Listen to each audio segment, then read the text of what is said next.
तो कुछ दिनों से बहुत सारे मित्रों ने अलग-अलग सवाल पूछे हैं कि इन पर कुछ बात होनी चाहिए और उन सब का एक कॉमन थीम है डर। जैसे लोगों से मिलने में डर, ज़िंदगी का डर, अकेलेपन का डर, एक सामान्य डर है अंधेरे से डर, भीड़-भाड़ में डर, किसी-किसी को साइकिल चलाने में या मोटरसाइकिल चलाने में डर लगता है, भीड़-भाड़ से डर लगता है। तो इसका क्या उपाय है? तो पहले पता करते हैं कि वैज्ञानिक लोग क्या कहते हैं। वैज्ञानिक लोग शरीर की छानबीन करते हैं और जितना-जितना ब्रेन की छानबीन कर सकते हैं कि किस स्थिति में क्या कमी होती है। तो एक चीज़ पता चली, इसके बारे में पहले भी ज़िक्र आया था जब हम ओसीडी वगैरह की बात कर रहे थे। ये जो मानसिक डिसऑर्डर हैं, ओसीडी है, एंग्ज़ायटी है, डिप्रेशन है और अब ये डर है। तो दरअसल डर के ही रिलेटिव्स हैं ये एंग्ज़ायटी कह लो, व्याकुलता। जो व्याकुलता है वो डर ही है एक प्रकार का। एक तो जो अचानक डर लगता है, जैसे आप थोड़ा-थोड़ा अंधेरा है, आपको अचानक लगता है कि साँप है। उस समय जो शरीर में होता है अचानक, तो एक केमिकल बनता है एड्रेनालिन शायद उसको बोलते हैं। तो वो अचानक बनता है तो वो तो ऐसा डर तो सभी को लगता होगा, वो फिर गायब हो जाता है। जैसे ही पता चलता है कि साँप नहीं है यार, ये तो लकड़ी है। तो वो डर कुछ देर रहता है शरीर में, बल्कि बाद में अच्छा भी लगता है वो। जैसे साँप की जगह कुछ और निकला या साँप ही भी था और अब चला गया, तो उसकी लहर जैसे शांत होती है, थोड़ा-थोड़ा अच्छा भी लगता है। तो वो तो अलग बात हुई। लेकिन ये जो लगातार डर, लोगों के बीच जाने का डर इत्यादि, तो उसमें और मानसिक डिसऑर्डर्स में एक कॉमन चीज़ है और जिसका नाम है सेरोटोनिन। सेरोटोनिन इसकी बात पहले भी आई थी, तो जो लोग केमिस्ट्री के प्रेमी हैं उनके लिए मैंने चित्र बनाए हैं। इससे शायद वैज्ञानिक दृष्टिकोण वालों को ज़्यादा मदद मिलती है। तो ये वो केमिकल है और ये सब आजकल आर्टिफ़िशियल भी होते हैं।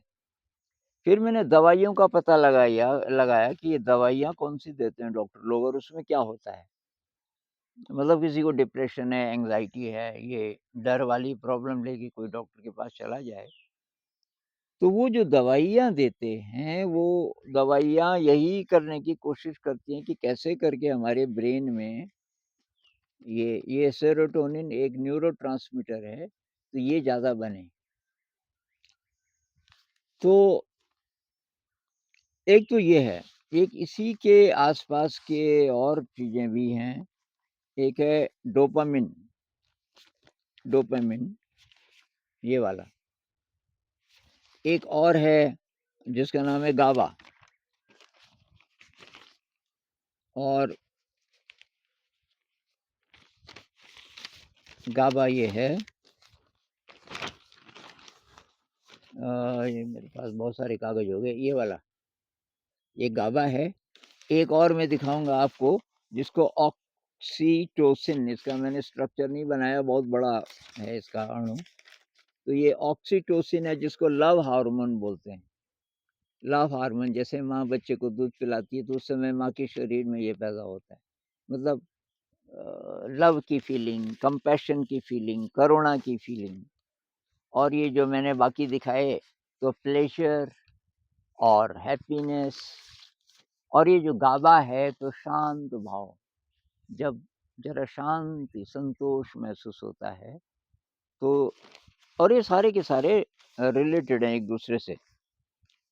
एक ब्रेन वेव्स कि जब हम ध्यान करते हैं, तो विचारों का तूफ़ान थोड़ा-थोड़ा शांत होने लगता है। तो आम तौर पे ऐसा होता है। इसको बीटा ब्रेन वेव कह सकते हैं। और ये मतलब जितना मन चंचल है, मन में उथल-पुथल है या डर लग रहा है, एंग्ज़ायटी है, ऐसे वाला होगा। थोड़ा-थोड़ा ध्यान करना शुरू करेंगे, ज़रा-ज़रा भी होना शुरू हुआ, तो ये अल्फ़ा वेव्स, बहुत डीप मेडिटेशन होने लग जाए, तो ये थीटा। तो ये सारी जानकारी से वैसे मदद नहीं मिलती, लेकिन ये भी पता कर लेना ज़रूरी है। लोग कहते हैं जी कि क्या प्रमाण है और ये तो आप ऐसे ही बोल रहे हो, कोई-कोई ऐसे भी बोलते हैं। तो आप भी थोड़ा रिसर्च कीजिए। ये मैंने इसलिए दिखाए कि ये सब मेडिटेशन से बन जाता है। ये सारे केमिकल्स मेडिटेशन से बन जाते हैं। और ये जो वेव्स मैंने दिखाई, मेडिटेशन से हमारे ये मन का जो तूफ़ान है वो शांत होना शुरू होता है। तो ब्रेन वेव्स थोड़ा-सा पहले ऐसे हैं अगर, तो बाद-बाद में ऐसे होने लगते हैं। तो एक तो लाख दुखों की एक दवा, एक वीडियो मैंने बनाया था, लाख दुखों की एक दवा, और उसमें यही बोला था कि जितने भी मानसिक डिसऑर्डर हैं और शारीरिक भी, तो ध्यान उसकी एक दवाई है।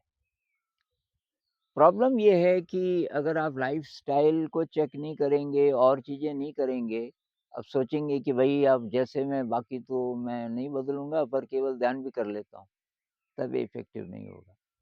तो कुछ चीज़ें चेक कीजिए। तो पहली बात है कि खान-पान कैसा है आपका? प्रोसेस्ड फूड तो नहीं खाते? ये बेकरी की चीज़ें, ये बंद कर दीजिए। ये ब्रेड है, बिस्किट है। ब्रेड आप घर पे बना सकते हो। ब्रेड का शौक है, आटे का ब्रेड बनाइए और वो घर पे बन सकता है, कोई प्रॉब्लम नहीं है। ब्रेड है, बिस्किट है, ये सारी चीज़ें घर पे भी बन जाती हैं। थोड़ा-सा मेहनत करेंगे आप तो आटे का बनाएँगे तो वो बढ़िया रहेगा। लेकिन उससे भी बढ़िया है रोटी, सिंपल। रोटी, सब्ज़ी, दाल-चावल, थोड़ा हरी सब्ज़ी खाइए, दालें खाइए। और दूध का तो भरोसा नहीं है, आपको शहर में दूध प्योर मिलेगा इसकी तो गारंटी नहीं है। ये जो पैकेट वाले दूध हैं चेक कीजिए, अब मुझे तो इन पे विश्वास होता नहीं। अब दूध कोई थोड़ा-सा शहर के बाहर अगर आप हैं, आस-पास हैं, पता कीजिए कोई दूध निकाल रहा है आपके सामने, किसी की डेयरी है, भैंसे हैं पाले हुए, वो तो ठीक है। या फिर और बहुत सारे लोग दूध लेते भी नहीं हैं। तो अंकुरित दालें बहुत बढ़िया हैं। आप मूँग ट्राई कीजिए, अंकुरित करके उसको खाइए।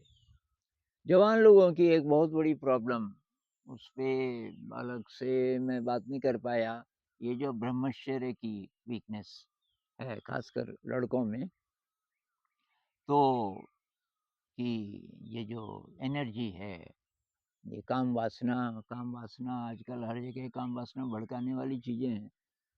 आपके स्मार्टफ़ोन पे जो फ़िल्में हैं आजकल, अ, सब जगह। तो एक तो वो, दूसरे संस्कार कैसे हैं परिवार में? परिवार में ऐसी कौन-कौन सी चीज़ें हैं, जो कि आपके चरित्र को अच्छा रख सकें?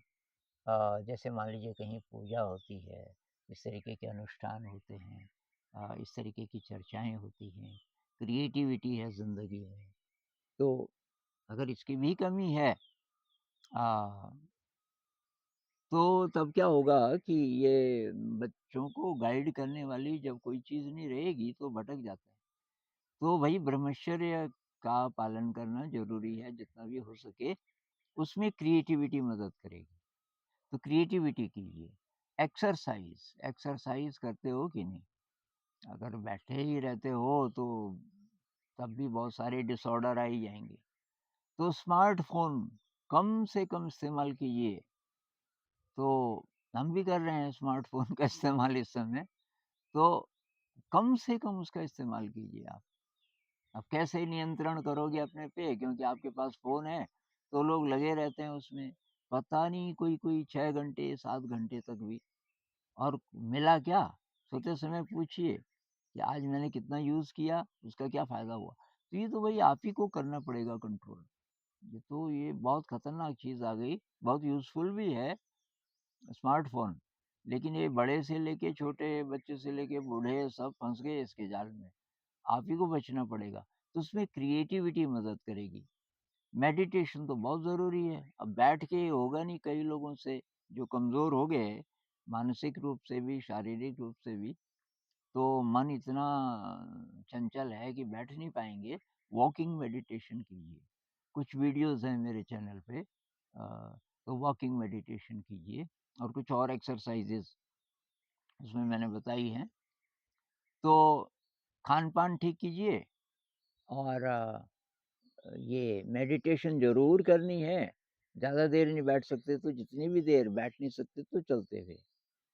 और चैंटिंग भी ये कहीं न कहीं मैंने सजेस्ट किया होगा, थोड़ा-सा देखना पड़ेगा, हम प्लेलिस्ट नहीं बना पाए। अभी मैं किसी की मदद लूँगा कि पता चल जाए आपको इकट्ठे वही कौन-कौन सी है मेडिटेशन की। लेकिन ये ट्राई कीजिए, मेडिटेशन, खान-पान और थोड़ा संगीत के साथ एक्सरसाइज़ कीजिए, डांसिंग एक्सरसाइज़, डांसिंग मूवमेंट्स अ, संगीत के साथ। संगीत इंस्ट्रूमेंटल, शब्द ना हो जिसमें, क्योंकि शब्द भी हमें फिर भटका देते हैं, उनके मीनिंग होते हैं। इंस्ट्रूमेंटल होगा, इंस्ट्रूमेंटल का कोई मीनिंग नहीं, केवल उसमें रस है और उसके साथ आप डांस कीजिए। और पॉज़िटिव इमोशन, पॉज़िटिव इमोशन मतलब याद रखिए हर समय कि मेरे अंदर अनंत है। आप जिस भी रूप में किसी बड़ी शक्ति को मानते हैं, ईश्वर कह लो, अल्लाह कह लो या हायर सेल्फ कह लो, जिस भी रूप में आप मानते हैं कि मेरे अंदर अनंत शक्ति है। कल्पना कीजिए हर समय कि आपके चारों ओर एक बहुत बड़ा एनर्जी का गोला है, ऊर्जा का, आपके शरीर से कई गुना बड़ा, और वो सुरक्षित आपको रखे हुए है और आपको प्योर कर रहा है और आप शक्ति से भरे हैं, कोई कमी नहीं है। ऐसा बार करना पड़ेगा। अब कुछ मैं अपना अनुभव बताता हूँ, क्योंकि अंत में सबसे ज़्यादा ऑथेंटिक मुझे वही लगता है। तो मुझे भी डर लगता था लोगों से, काफ़ी ज़्यादा डर लगता था। और जब मैं डिप्रेस्ड रहा, 2 साल में बहुत ज़्यादा डिप्रेस्ड रहा, फिर मैं बीमार हुआ बहुत ज़्यादा उस डिप्रेशन के कारण। तो उस बीच तो बहुत ही ज़्यादा, मैं किसी से बात ही ना करूँ, किसी से आँख ही ना मिलाऊँ। और ये भी कॉम्प्लेक्स कि मैं समाज के काबिल, मतलब मैं समाज के सामने बात करने के काबिल नहीं हूँ किसी के साथ, ऐसा वाला भी। तो वो कैसे दूर हुआ? एक तो ख़ैर मैं बीमार हुआ, बीमारी के बाद ठीक हुआ, एक नया उत्साह आया फ़ेथ से कि कोई है, इस ब्रह्मांड को चलाने वाला कोई शक्ति है और वो शक्ति है, तो वो मेरे साथ भी है, ऐसा विश्वास आया। तो मेरा तो कोई था नहीं गाइड, पर आप अगर ये ध्यान का अभ्यास करोगे, तो ये विश्वास आ जाएगा धीरे-धीरे, मेरे अंदर अनंत है। तो मैंने कैसे दूर किया, मैं स्टेज पे बोलने लगा। जब बाद में अंदर से तो विश्वास आ गया मुझे कि सब ठीक है, लेकिन फिर भी मैं भीड़ का सामना नहीं कर पाता था।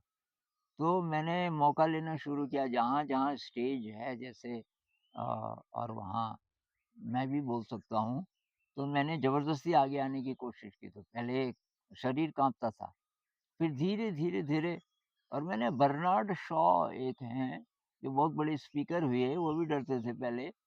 तो वो क्या कहते हैं कि ऐसी कल्पना करो कि ये तो सब पेड़ हैं, ये जो लोग हैं बैठे हुए या खड़े हैं, ये सब पेड़ हैं, झाड़ियाँ हैं, खूब बोलो आप। तो मैं ये कल्पना करता था कि ये सब बच्चे हैं, छोटे-छोटे बच्चे हैं, किसी-किसी की नाक भी बह रही है, कोई ख़ास बात नहीं है, बोलो। और धीरे ऐसा हो गया कि मैं ऐसे ही स्टेज पे चला जाऊँ। कुछ नहीं, कोई तैयारी नहीं और सीधे बोलना शुरू कर दो।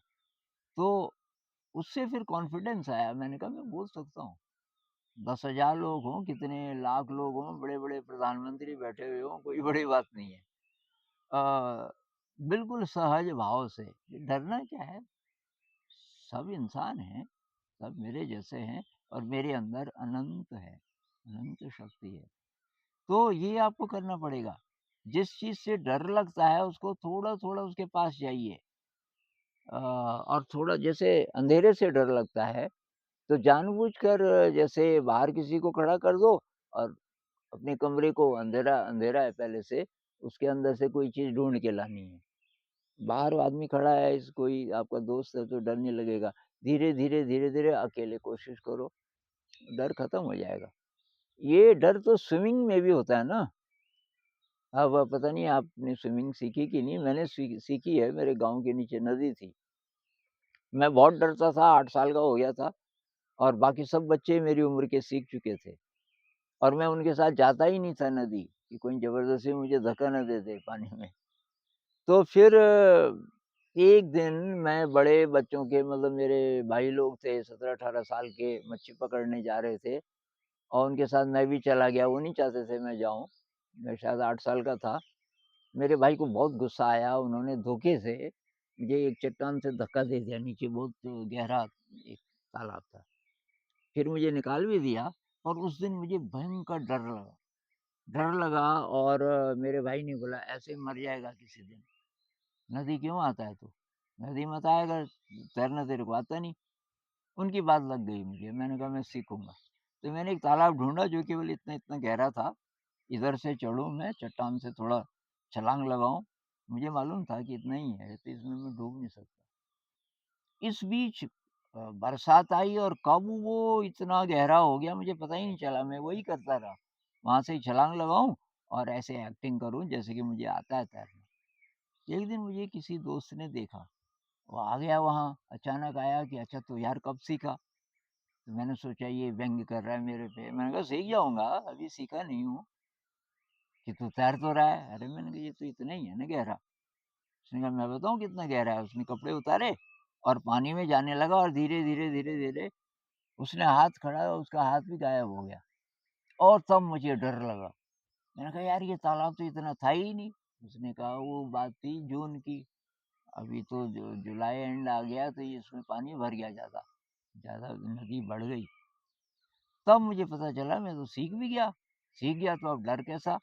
तो जो सबसे बड़ा तालाब था एक, करीब 15 फुट गहरा भी रहा होगा और 20-25 फुट लंबा बहुत बड़ा तालाब। तब मैं उसमें ट्राई करने लगा। तो ऐसे करके जिस चीज़ से डर लगे, ज़रा-ज़रा करके उसके पास जाओ, सीधे उसके मुँह पे मत जाओ। पहले उसको पीछे से देखो, थोड़ा-सा छुओ, थोड़ा-सा और, तो आपका डर धीरे-धीरे खत्म हो जाएगा।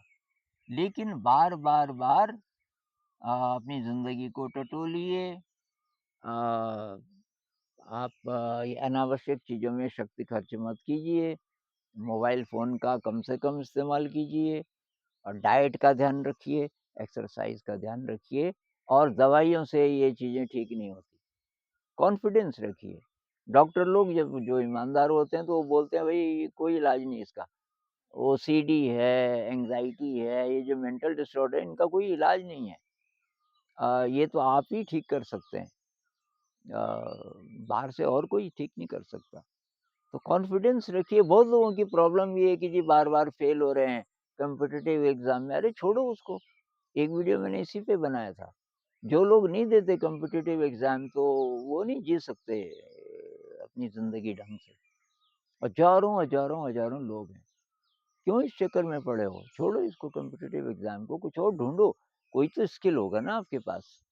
कुछ भी करके आप बहुत ढंग से अपनी ज़िंदगी जी सकते हैं। थोड़ा-सा दिमाग लगाओ, ध्यान करो, वहाँ से भी गाइडेंस आती है। तो अभी तो मैं इतना ही बोलूँगा इस पे, फिर देखेंगे इस पे और बातचीत करेंगे कभी।